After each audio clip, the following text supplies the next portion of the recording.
Assalamualaikum warahmatullahi wabarakatuh. Perkenalkan, nama saya Nadia Atika dari program studi Pendidikan Islam Anak Usia Dini, yang pada kesempatan kali ini saya akan mempresentasikan materi saya terkait perkembangan otak anak.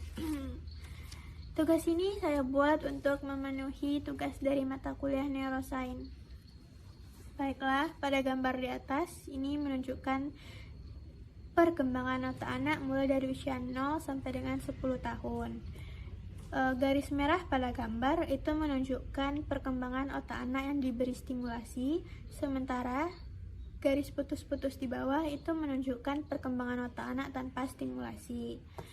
Pada masa pertama itu usia 0 sampai dengan 3 tahun atau masa golden age pertama, perkembangan otak anak itu bisa mencapai sekitar 80% jika anak diberi stimulasi melalui bermain, berinteraksi, mendengarkan bahasa, atau melalui pengalaman langsung. Itu dapat meningkatkan kualitas kecerdasan otak anak.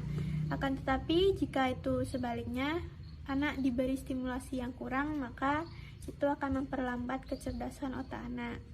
Yang kedua itu ada pada masa usia 4 sampai dengan 6 tahun. Perkembangan otak anak pada masa ini itu bisa mencapai sekitar 85%. Pada masa ini juga anak bisa mulai menunjukkan kemampuan berpikir logis, kemampuan berbahasa, dan kemampuan sosial. Dan pada masa ini anak itu diberi stimulasi melalui bermain, mengenal huruf, angka, warna, serta juga melatih kemampuan sosial anak. Yang terakhir itu pada masa usia 7 sampai dengan 10 tahun. Pada masa ini perkembangan otak anak itu bisa mencapai sekitar 95% kapasitasnya, yang dimana stimulasi ini tetap penting pada masa ini, akan tetapi itu dirangsang melalui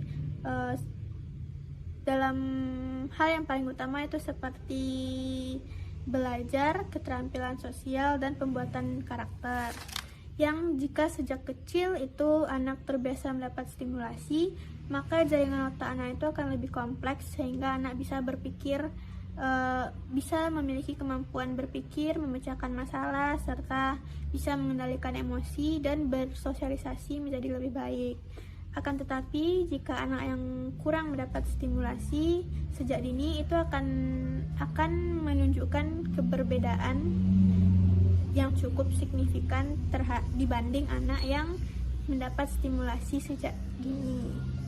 Baiklah, mungkin hanya segitu presentasi dari saya. Saya akhiri dengan Assalamualaikum warahmatullahi wabarakatuh.